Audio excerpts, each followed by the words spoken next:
Welcome to the AEN Stories channel. I didn't know a TV could become a headstone until mine did. Sunday night, late September. The Chiefs were on mute, Bill doing his ritual I don't really care about football routine while tracking every motion like a retired referee.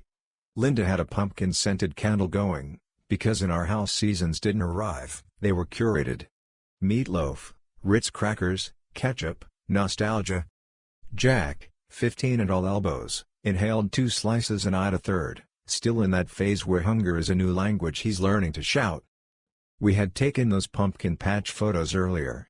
Plastic gourds, the sunlight hitting Emily's hair just so, Jack lifting a giant orange globe like a myth. It had felt like a scene from a brochure titled "You Are Doing Family Right."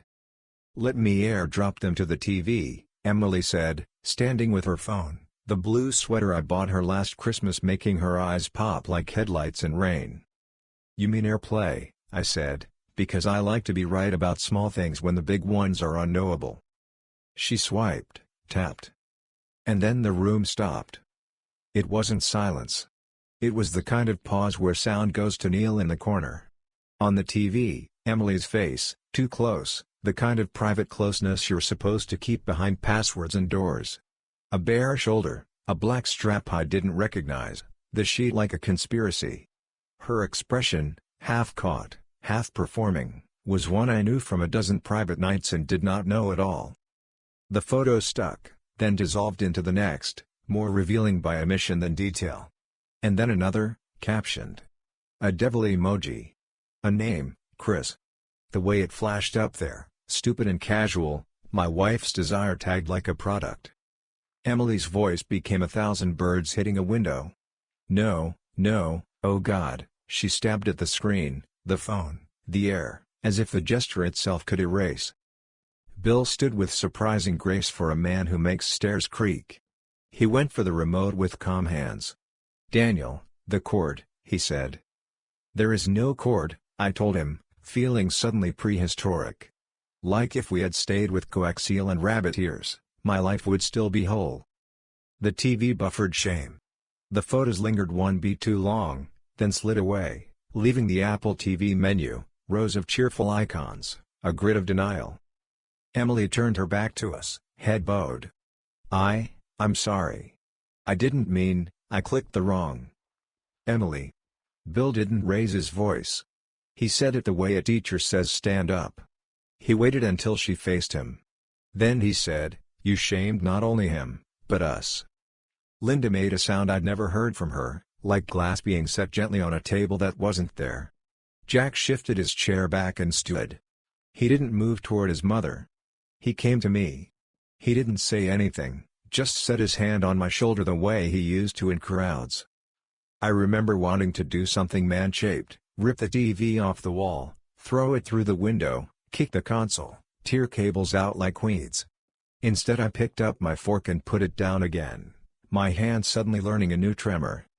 "Emily," I said. "Is there someone else?" She looked at me, and I saw every version of her face layered like tracing paper: wedding day, Jack's birth, the morning we killed the wasp nest on the porch, and behind them, this new one. "Yes," she said. "I'm sorry." "Yes." Jack's hand tightened. Linda, by instinct, went to Emily. Emily flinched like the touch was a bright, wrong light. Bill lowered the remote like a verdict and stepped back, palms flat on the table.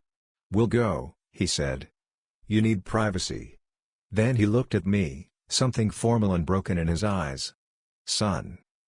They retreated down the hall. The door closed. The house reset to the hum of machines that don't care who you sleep with. I tried to put my breath in order. "Who?" I asked. "Chris," she said. "From work." "How long?" "A few months." She swallowed. "Since after the 4th.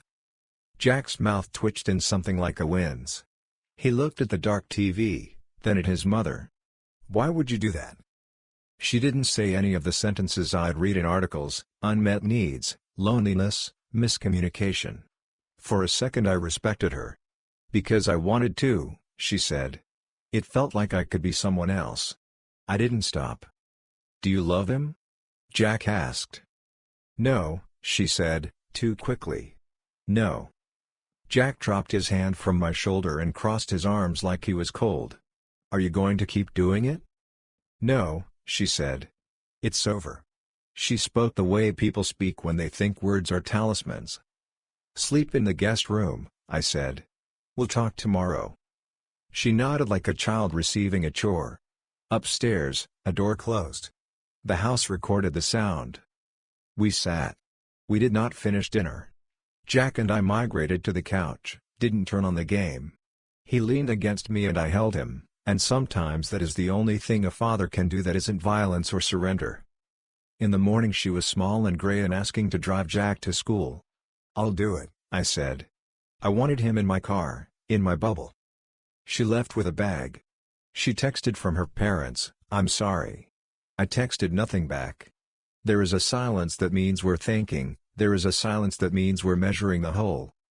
Work that week tasted like cardboard. I held wrenches. I answered questions. I scheduled a therapist because that's what you do now, and I believed in experts when pipes broke and maybe when marriages did too. Jack practiced like a boy trying to outrun a headline. At home, he watched YouTube with the sound off. He ate in silence. His mouth looked like it had a secret it hated. Emily and I met at the table each evening and did infrastructure, nights at her parents', counseling, hotels, school. She said she'd ended it with Chris. She said it gently, as if the relationship had been a feral cat she'd coaxed out and then shooed away. I nodded to stop her sentences from multiplying. Then came Wednesday. Bill stopped by unannounced with a rake over his shoulder, the way some men carry apology. We worked the front yard in parallel, scrape, haul, bag. Linda sent a text, soup in your fridge. Ask Jack to heat it. Little kindnesses like stitches on a wound that won't close. Around 5, Emily's car slid into the driveway. She got out, hair gathered, face stripped of anything but resolve. Can we walk? She asked. We walked around the block like any couple trying to lower the volume of their fight. Cicadas screamed. The neighbor's lab barked, eager to turn anything into fetch. I told him again it was over, she said. He cried. I told him I was going to try to fix things with you. He said he understood. She swallowed. He asked if we could talk in a few months. I told him no. Did you want to say yes? I asked. She thought too long. I wanted to not want anything, she said. That's the truth. We passed the mailbox Linda hates because the neighbor painted it Broncos blue. We passed our grid of family photos visible through the living room window, ghosts lit by the dinner lamp. Do you want a divorce? She asked. I will sign. I won't fight you. I won't make this uglier than I already have. I don't know yet, I said. But I know I can't be married to a story I don't believe. If we keep going, it can't be because we're scared. She nodded. I'll sleep at my parents' through the week. We turned back. Bill had left, the rake leaned against the porch like a witness. Jack watched us from the window, trying to read lips. The next day, the therapist's office smelled like lemon cleaner and the waiting room chairs were designed by someone who hates spine curvature. Our therapist was a woman with a low voice and deliberate silences. She asked us for the short version, we handed her the long one anyway. I learned that in therapy you are supposed to speak in I statements, but the words I'm bleeding seem too theatrical. I said, I feel like I'm holding a houseplant that looks fine until you realize the roots are gone. Emily said, I felt invisible in my own life, and I wanted to say, I was standing right there, but I didn't, because the therapist would call that defensiveness, and anyway, right there is not the same as seeing. Will you end it with Chris completely? The therapist asked. Emily said yes. The therapist nodded as if that were a brick and not a promise made of smoke. We set weekly sessions. We set rules, transparency, time apart, no secrets. On the drive home, Emily's phone buzzed in the cup holder. She didn't look at it. Progress. When we pulled into the driveway, she exhaled like she'd been underwater a long time. Thank you, she said, hands on her knees. For what? I asked. For not slamming the door on me, she said. I haven't found the door yet, I said, which was honest and unhelpful. Friday after practice, Jack got into the truck and stared at my hands on the wheel. Are you mad at me? He asked abruptly. What? Why would I be? Because I don't want to talk to her. He rubbed his eye with the heel of his hand, hard. She keeps texting me. I leave it on read.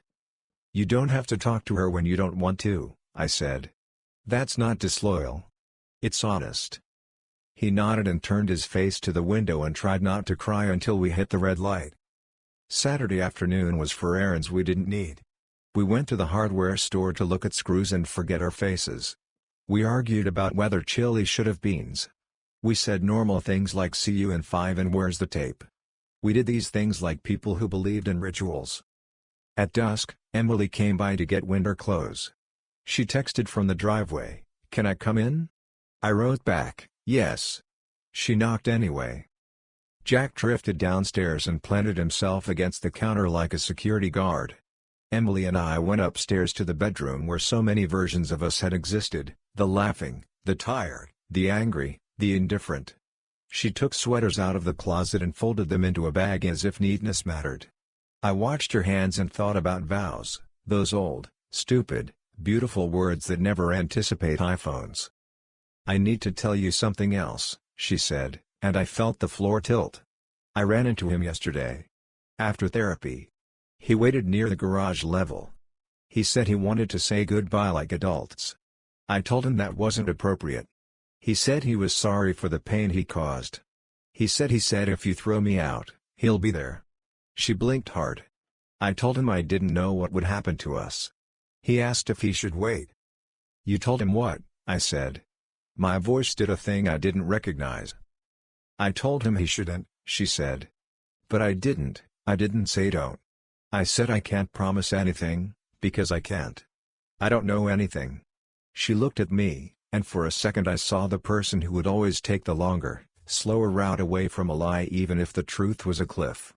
It was cruelty to not say that out loud. I'm saying it. I didn't throw anything. I didn't yell. What I did was worse, I put my hands on the dresser and squeezed until the edges bit. "You don't get to keep open doors," I said. "Not in this house." "I know," she said. "I'm trying to close them. I'm telling you how far the hinges swing." "Get your clothes," I said. "Go to your parents'. We'll talk next week." Downstairs, Jack hovered like a question mark. Emily paused at the doorway and looked at him. "I love you," she said. "Even if you don't want to see me." He stared at the microwave clock like it might give him another time zone. "You looked happy," he said, voice flat. "On those pictures. Happier than with us." Emily flinched. "I was pretending," she said.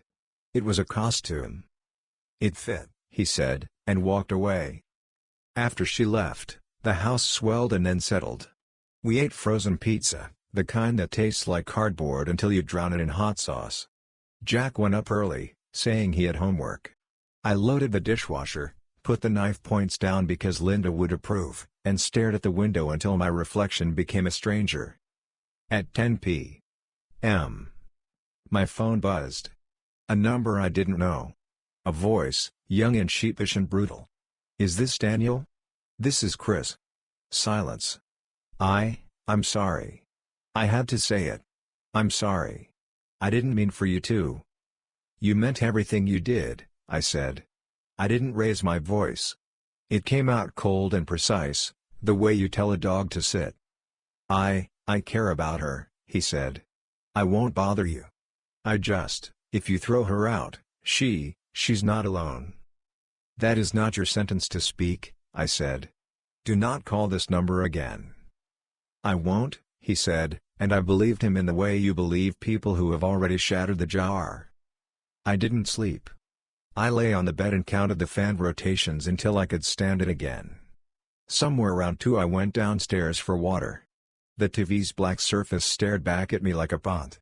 I saw my face in it, warped.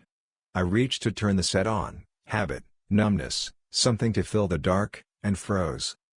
The Apple TV had a little icon, the one for photos. The screensaver slides started without me. I didn't touch anything. At first it was benign, Grand Canyon, Jack with missing tooth, beach day, and then the algorithm, chaos embodied, chose a memory from last winter, Emily asleep on the couch, mouth slightly open, a blanket tangled at her ankles, the dog curled against her legs. I had taken the picture because she looked beautiful and ordinary in mine. The TV offered it to me now like a suggestion. Do you want a hemorrhage in high definition? I clicked the set off. The room thumped back into black. In the reflection, my face dissolved into nothing. Sunday we threw the ball anyway. Jack ran routes with a violence that made me think about ligaments. He dropped one and cursed softly. I told him to keep going. He did. That's what we're taught, isn't it? Keep going. Monday morning, a knock at the door. Bill, gray-faced. Your mother-in-law fell, he said. She's at the hospital. He delivered the sentence like a man who has been tasked with both driving and dying. We rode in silence. The ER smelled like sadness with lemon overlay. Linda had tripped on the top step, broken her wrist, bruised her ribs. She would live, but the image of her small on the bed rearranged something in me. This family is not a set of rolls, it's a net. The holes had gotten bigger. Emily was there, hair pulled back, eyes swollen in an old way. She looked at me and then at Jack, who had come straight from school. I'm sorry, she whispered, and she meant Linda, not us, and maybe she meant all of it at once. The three of us stood awkwardly at the bedside. Linda reached for Emily with her good hand and patted her like a child. Afterwards, in the parking lot, rain started the way grief does, a few drops that don't ask permission, then everything. I can't do this halfway, I told Emily over the hood of her car. I thought I could. I can't. She nodded. Okay. I'm going to file, I said. Saying it made something quiet inside me tilt and stop wobbling. I'll ask for the house to stay with Jack and me. You can come by whenever he wants. We'll do it with dignity. The last word tasted smug and pathetic. She swallowed. Rain gathered in the notch at her throat. Okay, she said again. I don't want your money. I just want to make sure he doesn't hate me until it calcifies. You don't get to control the timeline of forgiveness, I said. Not anymore. We told Jack that night. He nodded, slow, like a doctor delivering his own diagnosis. So, he said, 2 houses.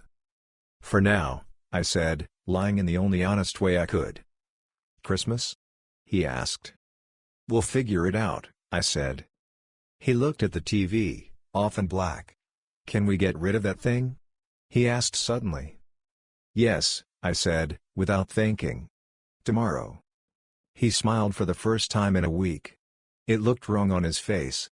Okay. Tuesday afternoon, I unscrewed the mount, lifted the TV down, and carried it to the garage. I propped it against the wall and stared at it the way you look at a dog that's bitten your kid. You remember what it used to be before it was teeth. I didn't smash it. I didn't throw it out. Cowardice or wisdom, I can't tell which, stayed my hands. I covered it with an old moving blanket. The shape under the fabric looked like a body at a crime scene. Papers moved the way papers do when people decide to stop loving each other on paper. Lawyers said things like amicable and equitable and primary residence. Emily kept her word, there were no petty fights. She split holidays down the middle and then leaned to give me what Jack asked for, Thanksgiving here, Christmas morning there. Bill said nothing. Linda baked too many pies. Chris disappeared in the way men do when the story gets hard. I did not look for him. I was afraid I would find him and then learn what my hands can do. One night in November, Jack and I went to a winter sports meeting at school. Fluorescent lights, rows of plastic chairs, a man with a microphone who said words like sportsmanship as if he had invented them. After, in the parking lot, we saw Emily waiting by her car. She waved, nervous. Jack kept walking. I'll be in the truck, he said. Give me a minute, I told him, then walked to her. How is he? She asked. Her teeth clicked once like she was cold even though it wasn't. He's surviving, I said. He eats. He sleeps badly.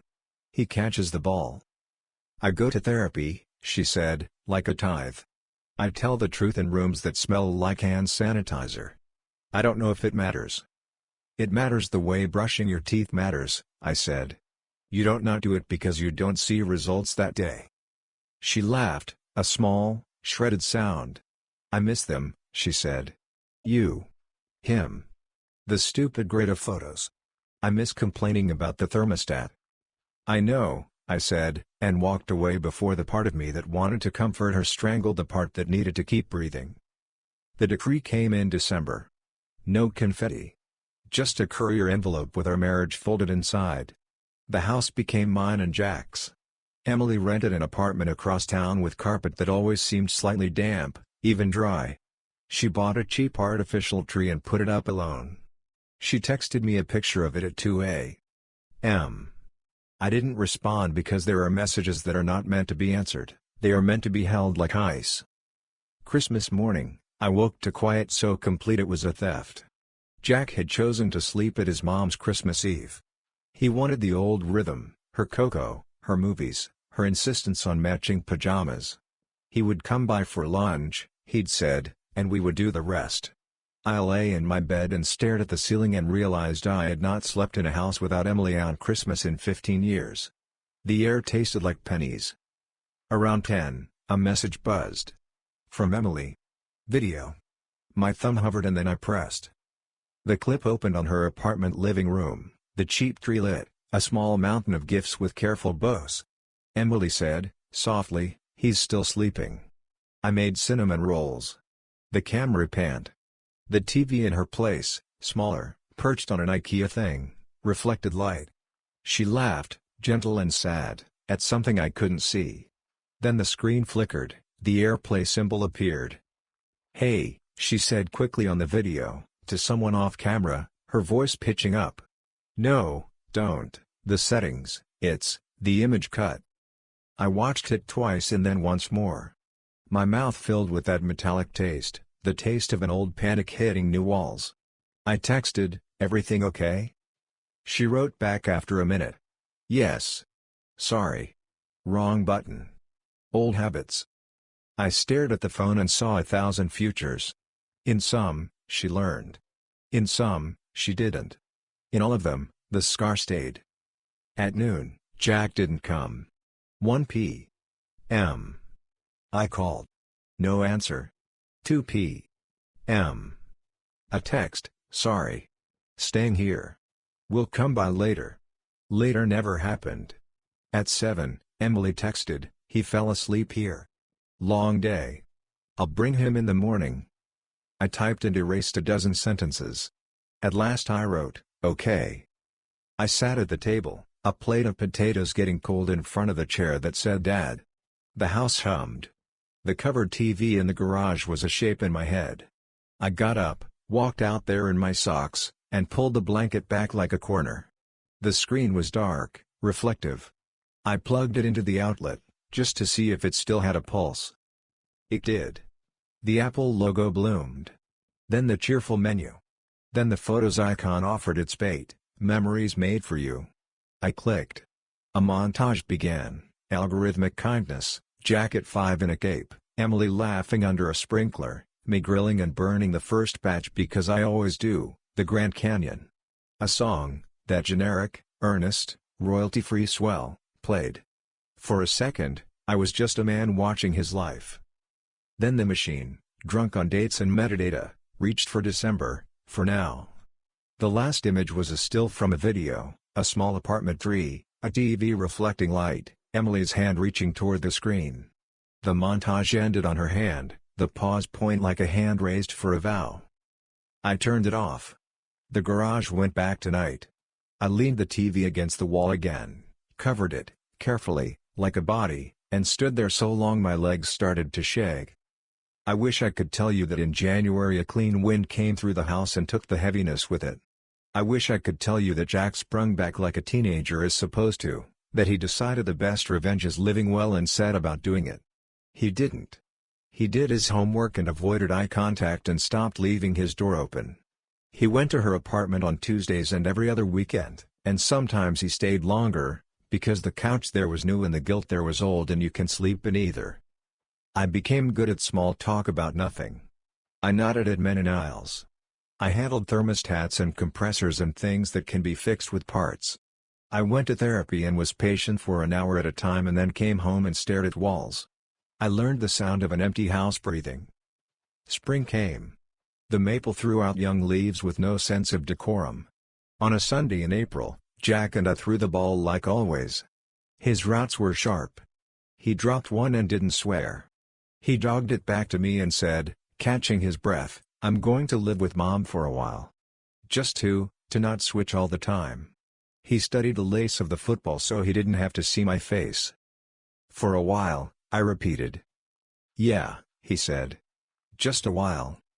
"Okay," I said, "because pushing you lose him faster. I'll keep your room the same." "Thanks," he said, and threw a perfect slant. It hit my chest and I almost didn't catch it. When he packed, he did it like he was going to camp. He left half of everything. He hugged me, stiff, like men on television who don't believe in hugging. Emily stood in the doorway, polite, grateful, devastated. "We'll do dinner Thursday," she said. "Here or there? Your choice." "Here," I said. "I'll make chili. With beans." She smiled and then covered it, like her face had learned not to be too bright in front of me. "Okay." After they left, the house learned a new quiet again. It is remarkable how many kinds of quiet one address can hold. I walked room to room like a man taking inventory after a storm. The grid of family photos on the wall tilted a degree, I straightened it and then let it tilt again. In the garage, I touched the blanket over the TV and left it there. At night, I sit at the kitchen table and listen to the hum of the refrigerator and the heater kicking on and off and the neighbor's dog making a noise that could be a bark or could be an argument with God. I keep the overhead light off. The dark is cleaner. Sometimes Emily texts, a picture of Jack with a new hoodie, a photo of a lasagna that collapsed in the middle, a sentence like "I am still here, in case that matters."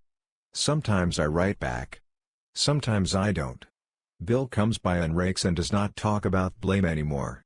Linda's wrist healed crooked, and she presses it without noticing when she talks. The therapist says healing isn't neat, it's a field after a fire. Some things grow back wrong. Some don't grow back.